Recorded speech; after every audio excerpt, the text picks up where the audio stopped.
Okay, so welcome to the, I guess, part 2 finale of the on the water casting impressions video for the Haibo Arise Air. And this is going to be pretty much a tabletop video where I give you my final initial impressions of this reel now that I've casted it around. And I split it up because I didn't want the original video to run like 45 minutes. But don't worry, this reel is going to be featured in plenty of other videos in the future, including a side-by-side casting comparison with possibly the 22 Aldebaran BFS or maybe the KASTKING Kestrel Elite. And this is going to be in a video along with one of my modified Aldebarans to see if Bait Finesse can cast a maggot lure. Now before we begin this video, apparently over in China, DAIWA has released a Salamandura Air BFS reel. So that's right, China gets a Salamandura BFS before America gets a TATULA BFS reel. Now if you want me to do, I guess, a preview video on that reel, just give me a thumbs up and leave a comment in the comments section, and if I get enough interest I'll do a video on that real quick. But I'm also gonna include in that video some important information on the new LEWS Bait Finesse reel, the Custom Light SS. Alright, so hopefully you guys can tell, even though I was kind of whispering out on the water because there were people right beside me, but I was extremely impressed with this Haibo Arise Air. Now before we even get to the casting, I was really impressed at just how well made and refined and solid feeling this reel is, even though it's pretty much made of all carbon and it's very lightweight. Seems like the tolerances are very good, as this reel was pretty much silent in every way except during the cast, you know, where the spool bearings made a slight humming noise, which was actually kind of pleasant. So there were no creaks, no clicks, no clacks, no gear mesh noise. Even when cranking the handle, nothing felt loose. So this is a very well made reel, and I would say it's probably at least half a step to one step above reels like the, you know, Black Knight 2 and Dark Wolf Ultra, and even the Valiant Eagle 2. And it really separates itself when you're turning the handle, as it feels more solid despite having these, you know, micro plastic knobs that really transmit a lot of vibration. Alright, so now let's talk about the casting. Of course, the main concern with any Bait Finesse reel coming out of China is that, will the brakes be strong enough? And as you can see, I can happily report that not only are these brakes strong enough, they're also not too strong. And because you have so much adjustability, you can really fine-tune these brakes to get that last couple of feet of distance if you need it. And when you combine that with the fact that this reel is a really smooth caster, it really enhances your overall fishing experience. Now, when it came to casting distance, that was my other concern.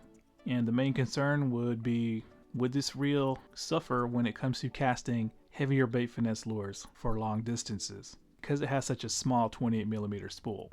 Now, keep in mind, this reel was casted in isolation. I didn't bring any other reels out there with me to do a comparison, but just from my memory, I feel this reel is going to outcast all the other reels that have 28mm spools.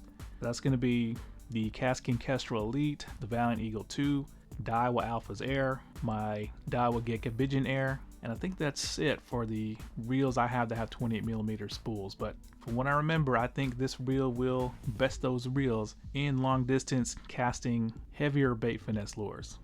Now once again, I plan on doing a cast comparison of this reel against potentially the 22 Aldebaran BFS to see if what I felt out on the water could be backed up against the king of Bait Finesse reels, and maybe I'll include an Alpha's Air or a KASTKING Kestrel Elite. So leave in the comment section, out of those two reels, the Kestrel Elite or the Alpha's Air, which reel would you want to see this Arise Air go up against? Alright, so now I'm going to address a comment by a fellow YouTuber. His channel is called The Constant Angler, and I suggest everyone go over to his channel and subscribe and check out his videos, especially if you are new to Bait Finesse, because a couple of years ago he was in your shoes. He was first getting into Bait Finesse, starting out with budget tackle, and he shared his journey with everybody in a lot of his videos. And the cool thing is, after he got his first bait finesse reel, he didn't post videos acting like he was some kind of a expert that's been bait finesse fishing for a decade. He was really humble about it. So once again, it's the Constant Angler. Go check his channel out. But in his comment, he was concerned, I guess he was kind of overwhelmed with the amount of adjustability that these brakes have. So I'm going to address that right now. This reel is very, very user friendly. Now I ended up cutting out this portion of the video, but I made a few casts, I think with the crappie magnet 2.3 gram lure, and I showed you guys where I was able to cast pretty much thumb free with no backlash. And I'll probably put that video up as an overlay, at least one of the casts on the screen for you. But yeah, these brakes are very user friendly. Now in fact, the only problems I had were overruns where I was trying to find the limit of the brake settings, but I had 0 backlashes. And the difference between a backlash and an overrun is an overrun usually is the spool blowing up during the cast, and a backlash is when the spool blows up after the lure hits the water and you forget to stop it with your thumb. So I could have literally went overrun and backlash free if I wanted to, but I like to test the limits of the reels on this channel. Now if you're a beginner and you're looking at this reel, this is what I recommend you do.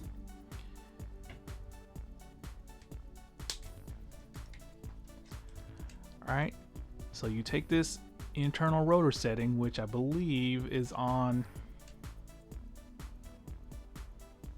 I think it's on 3. I believe it was set to 3. Well, actually it's on 2 now, but it was on 3. So you take your internal rotor setting, turn it to 3, put the side plate back on, and you just leave it there. And the only thing you would need to adjust is the external dial, which has a huge range of adjustments. And by using the number 3 rotor setting internally, you'll be able to access probably 95% of the casting performance of this reel. Probably a little bit higher than that. And you'll have no problems at all. Now as you start getting better, you can go in and try the number 2 or even the number 1 setting if you feel you have the skill. But yeah, leaving it on number 3 inside and just using the external dial, this reel will perform flawlessly. Now me personally, I'm gonna fish it on the number 2 setting, but that's just me. Now after reading the comments on both videos of the Haibo Arise Air, I think the most popular question or questions is gonna be, would I pick the Arise Air or the KASTKING Kestrel Elite? Or would I choose the Arise Air over the Dark Wolf Ultra? And I guess it's variants, which is kind of funny because the Dark Wolf Ultra is a variant of the Black Knight 2. But let's end this video off by addressing those questions. Now,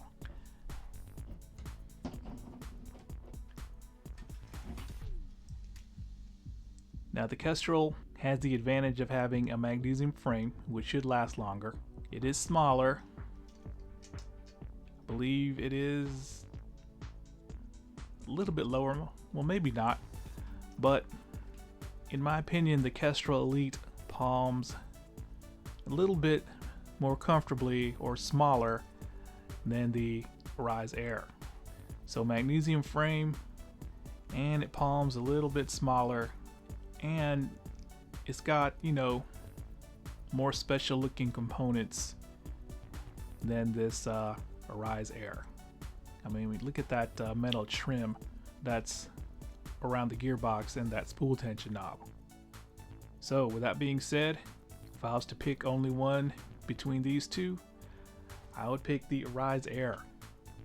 And that's because I think the Arise Air is going to cast better and it is smoother on the retrieve. So I take performance over, you know, a small bit of palming comfort any day.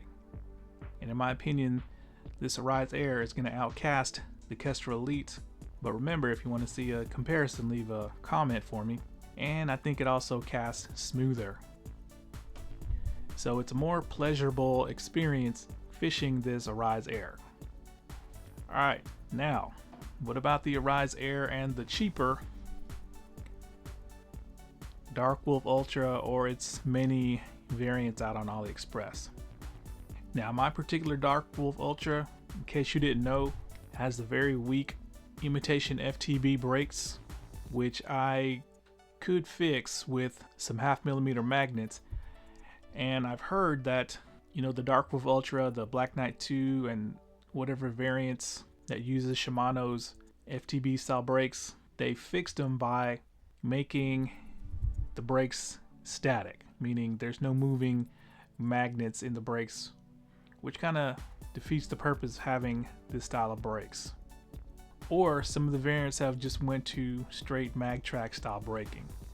Now I feel that the Arise Air is built a little bit better and is a little bit smoother. And you know, my Dark Wolf Ultra, it's got, you know, some build issues, but other than the sloppy thumb bar, it's a smooth reel that palms a little bit better than the Arise Air.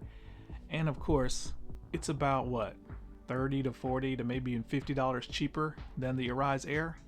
Now as far as casting goes, I don't have any of the, I guess, fixed variants of this reel, so I really couldn't tell you which would be the better caster.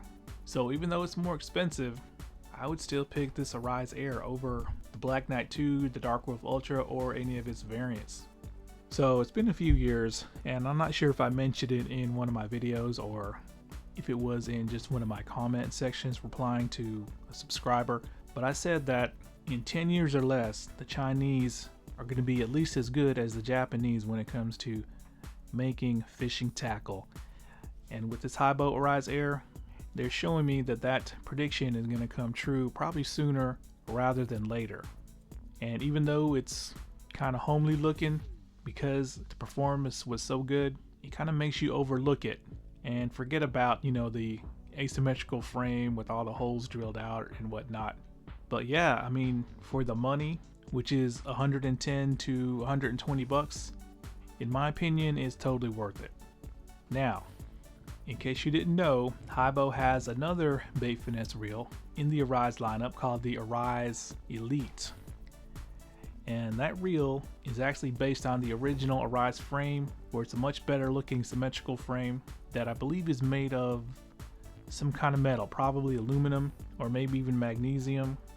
But it's also got a very shallow bait finesse spool that is bigger than the 28mm one in the Air. And because of that, it's about 1/2 gram heavier. So if I get, let's say, 500 likes on this video, I'll get one of those reels and show you guys what it's all about. But I'm gonna need at least 500 likes because that reel is significantly more expensive than the Air. I think coming in at like 160 to 180 depending on the shop. But there we go, guys, the Haibo Arise Air. This reel is perfectly suited for beginners, and I think it'll also satisfy the more experienced bait finesse angler as well. Alright guys, thanks a lot.